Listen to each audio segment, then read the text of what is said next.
السلام علیکم ورحمۃ اللہ وبرکاتہ۔ جی ناظرین، شاہی امام پنجاب حضرت مولانا عثمان لدھیانوی صاحب نے اس وقت ہریانہ کے فسادات کے تعلق سے حکومت کو ناکام قرار دیتے ہوئے کہا کہ انہوں نے اس سلسلے میں وزیر اعظم نریندر مودی کو تحریر ارسال کر کے حالات کو کنٹرول کرنے اور سماج کے آپسی بھائی چارے کو بنائے رکھنے کی مانگ کی ہے۔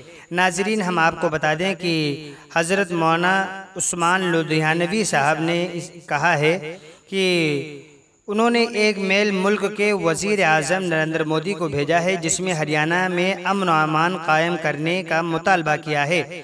انہوں نے کہا کہ ہمیں سنت نبوی کے مطابق ملکی، سماجی اور سیاسی غرض کے تمام معاملات میں اپنی سوچ کو مثبت رکھنا چاہیے۔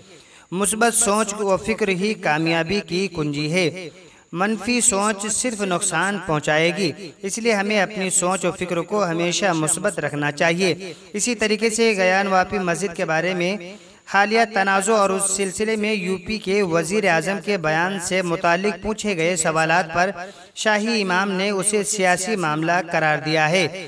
نو تشدد کے بارے میں مولانا عثمان لدھیانوی نے کہا ہے کہ ہریانہ حکومت پوری طرح ناکام ثابت ہوئی ہے۔ مولانا نے بتایا کہ انہوں نے وزیر اعظم نریندر مودی سے امن و امان کی بحالی کو یقین بنانے کا مطالبہ کیا ہے۔ ناظرین، آپ حضرات سے بھی گزارش ہے کہ آپ حضرات بھی دعا کیجئے کہ اللہ تعالیٰ جو ہے مسلمانوں کی جان کی، مال کی، عزت کی، آبرو کی حفاظت فرمائے اور آپس میں اتحاد و اتفاق قائم فرمائے۔ ناظرین، اس خبر کے متعلق آپ کی کیا رائے ہے ہمیں کمنٹ کر کے ضرور بتائیں۔ السلام علیکم ورحمۃ اللہ وبرکاتہ۔